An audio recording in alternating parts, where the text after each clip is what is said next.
I've had this M2 for 4 months and I'm loving it. I found the car to have all the practicality I need for my family of 4 while offering the engagement of a manual transmission and the ability to slide the tail.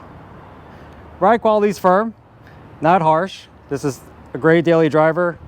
Maybe not for city roads, but suburban roads. Where I am in South Jersey, it's great. Visibility is great. In the driver's seat, the front and rear feel relatively short, and there's a great view from the inside. Throttle response and power delivery. Initially, I found the engine to be a bit boring, but once I had enough miles where I could comfortably rev it up, I found that it really opens up around 4,500 RPM. It's really satisfying. The power builds, you go up in revs. The tech in this car is great. I'm finding iDrive 8 to be very intuitive and it's fast. Climate control being accessed through the screen has not been a problem for me. It's been very easy to access. Just hit where the temperature is and it comes right up. And everything comes up very quickly.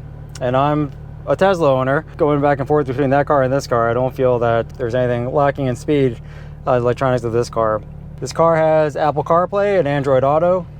And my car has the Cockpit Pro, which comes with a head-up display. The exhaust sound is good. I would say I'm now wanting something a little bit louder, but from inside the car, it's plenty loud. Never gets annoying, so that's probably a good thing with not being too loud. The interior is very usable. There's plenty of space, plenty of leg room. I know headroom is a little bit lacking in the back for adults. You just got to put your head a little bit more towards the center. When I first got the car, people had questioned the quality of it, being that this car is built in Mexico.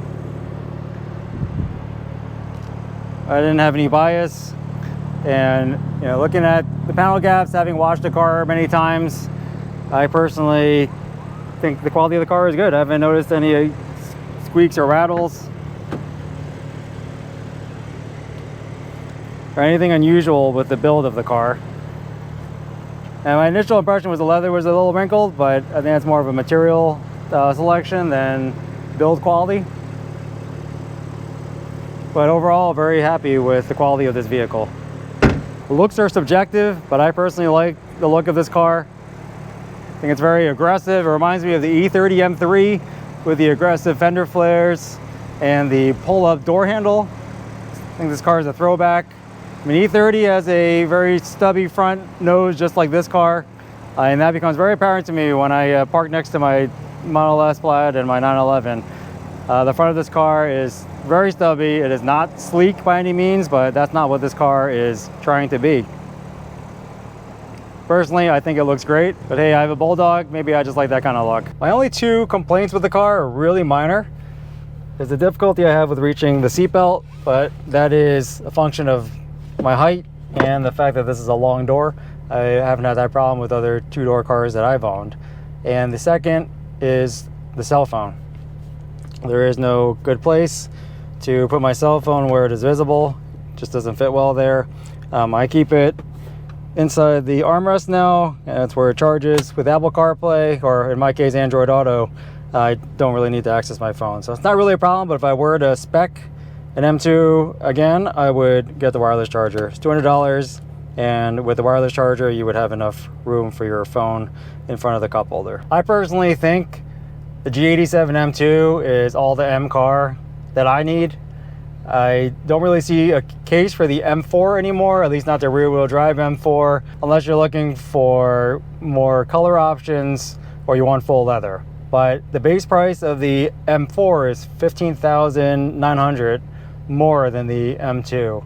I think at $70,000, which is what this car was as configured, I think this is a great value. No, it's not cheap, but considering where M cars are priced now, I feel like this is a great value for what you get. It's pretty awesome that this car is compared with the 4-liter Cayman GTS. I mean, that is a dedicated sports car.